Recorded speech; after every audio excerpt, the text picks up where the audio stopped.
first question is from Naomi. Hi guys, loving your podcast, and I have a situation which I would like to discuss, but I'm not entirely sure who to speak to. I've been with my new boyfriend for 6 months. I love him. He does really well for himself financially, good looking guy, and looks after me really well, from both financially and from things we both like to experience. I have 2 concerns. Number 1 is I'm 31 years old, and every time I bring up the conversation of having children, he always pauses away from the conversation. Therefore, I feel guilty even talking to him about family and kids. The second is he has an overactive social life. Therefore, I don't know where he is 60% of the time. For me, it's the perfect package, but I feel like our future priorities are not the same. Please help.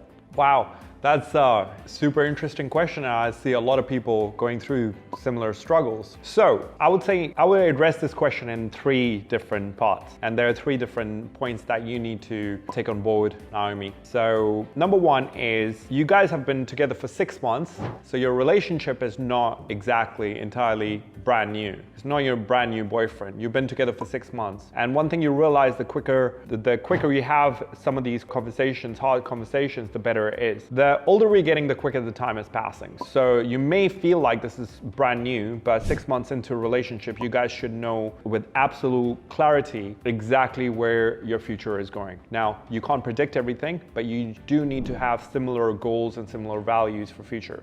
So I would say number 1 thing is this is not a brand new relationship. Therefore, you should have actually sat down and had some of these conversations about kids, family, future priorities a lot sooner. Number 2 thing is I do feel like you are in love with the idea of this guy. You're not really in love with him. And I'll tell you why. Your comment about the fact that you don't know where he is 60% of the times, you wouldn't even say this if you completely trusted this guy. And when you don't trust someone, you don't respect them. When you don't respect them, you can't love them. And this is the problem. So I think you are in love with the idea of someone like him, but you may not be completely, entirely in love with him. And that's something that you need to do some self-reflection on. And number 3 point is now the solution. Solution would be very simple. You either take the blue pill or the red pill, like in Matrix. So you can either do the same old boring thing and you can take the blue pill and continue to live in this situation, waste your time away, waste your life, and you're 31 years old. There is a reason why a lot of people, they get married in their 20s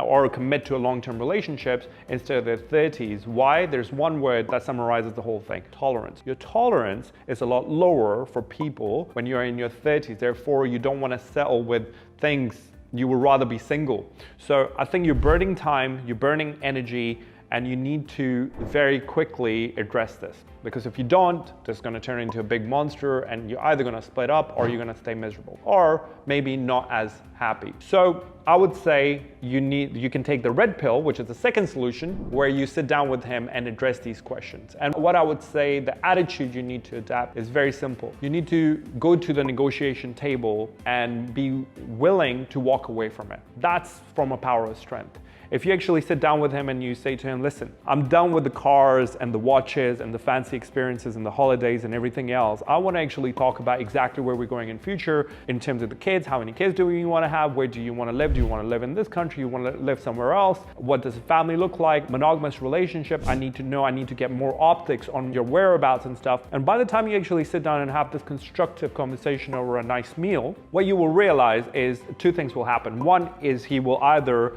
try to deviate away from the conversation again if he's enjoying his freedom too much, which is totally fine because you both can be free at the same time. You both can do things that you actually enjoy, but you need to actually gain better optics. I'm not saying put surveillance camera around his neck, but what I'm saying is you need to get more comfortable where you can trust him. Once the trust comes, so does respect, and that will inevitably lead to real, true love. Hope that makes sense, and I hope it's helped in some capacity. James, give me the second question.